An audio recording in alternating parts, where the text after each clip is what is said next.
Epic Gamers. Exodia Necross? Epic Gamers, do I have a deck profile for you today? I already tried recording it before, but I wasn't happy with how that recording came out, so I'm doing it again. At least I'm a little bit more prepared now, right? As a kid, I loved Exodia Necross, and I actually wanted to build a deck for it. Um, Basically ever since I found out about the card. Now, in current Yu-Gi-Oh, of course, that's pretty near impossible. But, of course, we still have GOAT format, which has actually a few pretty good cards that can support bringing out Exodia Necross. So I decided to build an Exodia Necross deck for GOAT format. So I'm going to take you through the deck and show you what I built. Of course, this is still like a work in progress. Basically, this is like the first, maybe second draft of the deck. But let's get into it, shall we?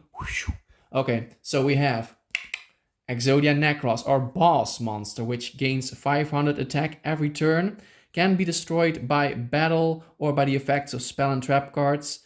Yeah, so that's a really cool card, except you have to have all 5 pieces of Exodia in your graveyard and use the spell card Contract with Exodia to summon it from your hand, sadly. So there's no like summon it from your hand or deck.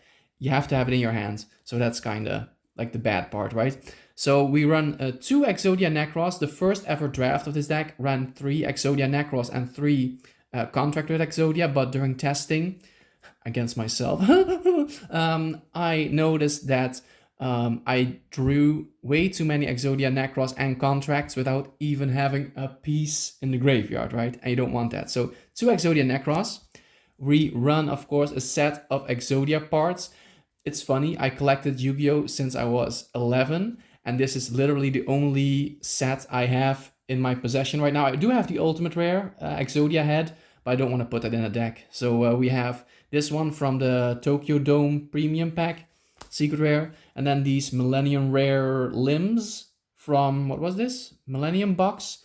So yeah, just a set of Exodia, you need this.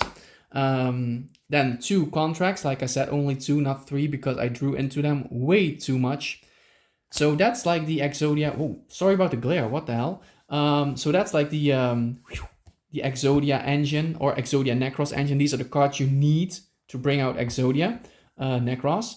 And then what's in the rest of the deck? Well, we have a Magical Merchant. So this helps you get out your contract with Exodia by excavating, and at the same time can dump all the pieces that you excavate into the graveyard as well. So this is a necessary 3-off.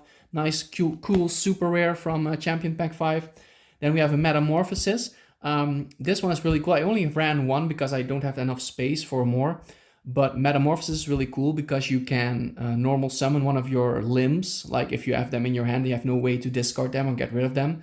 And you can tribute one of those limbs for 1,000 Ice Restrict. To stall, right? If your opponent is like beating you down and you're like, oh fuck, where's my Exodia Necross? Okay, so first I'm gonna go over some of the discard outlets and cards that can get your pieces into the graveyard. So we have, of course, Graceful Charity. We have Lightning Vortex, which needs you to discard a card before activating it. Card Destruction, to discard everything in your hand and your opponent's. I actually ran some of these as well. A Magic Jammer and a Divine Wrath. This negates spell cards, this negates monster effects at the cost of discarding a card. So if you have a piece of Exodia in your hand, you can negate with this. That's really cool. So then we have the main card. Those are like the main discard outlets or ways to get the pieces in your graveyard. Then we have some very basic stuff. We have 2 Magician of Fate if you, for some reason, get your contract in the graveyard or you want to reuse another spell card. We have Sangan to get pieces to your hand to discard. To later discard, I mean. Spirit Reaper as like a stall card, because this deck isn't that good. We have 2 Mystic Tomatoes to bring out pieces and maybe, you know, use them for Metamorphosis. Pretty cool, or like Spirit Reaper or whatever. We have Emissary of the Afterlife, so this also gets pieces into your hand to discard them for card effects. Then we have Book of Moon, Heavy Storm, Snatch Steel, Sorry about some of the cards being common and being beat up. I have like 2 goat format decks, and this is the one that all the leftover cards went into. So my main goat format deck has all the high rarity stuff, and then I had to like skimp on the cool cards for this deck. So I have Nobleman of Crossout 2 times. This is by the way your biggest enemy, and also the reason why, for example, I run some of the other cards that I'll show you later. But this and also the Magic Jammer. This is your biggest enemy because never set one of the Exodia pieces like as a defense thing. Never do that because they're gonna Nobleman of Crossout that. It's gonna banish your piece of Exodia, and you won't be able to activate the contract ever. So this is your biggest enemy, but it's also still a good card, so you run 2. We have, of course, a Pot of Greed from the Pot collection. Remember I opened that on my channel? That was cool, right? Pot of Greed, Delinquent Duo, 2 Necro Valley to prevent your opponent from banishing cards from your graveyard, because, like I said, if Exodia Necross is on the field and any of those pieces leave your graveyard, Exodia Necross is toast. So only 2. I was thinking about running 3, but I don't know. It's only Yu-Gi-Oh is a 40 card deck format, right? So the space is tight. So we have Mirror Force, Torrential Tribute, Ring of Destruction, really cool, and 2 Solemn Judgments to also protect your Exodia Necross, right? Then I have a little stack of cards, which is basically like a maybe board cards I was considering. It's not really that impactful or big, but we have like a 3rd Necro Valley, we have a Premature Burial to revive some stuff, 2 Bottomless Trap Holes to stop your opponent's monsters, the 3rd Necross and Contract, and a basically I ran this as like a monster version of Necro Valley because it also stops your opponent from banishing cards from your graveyard.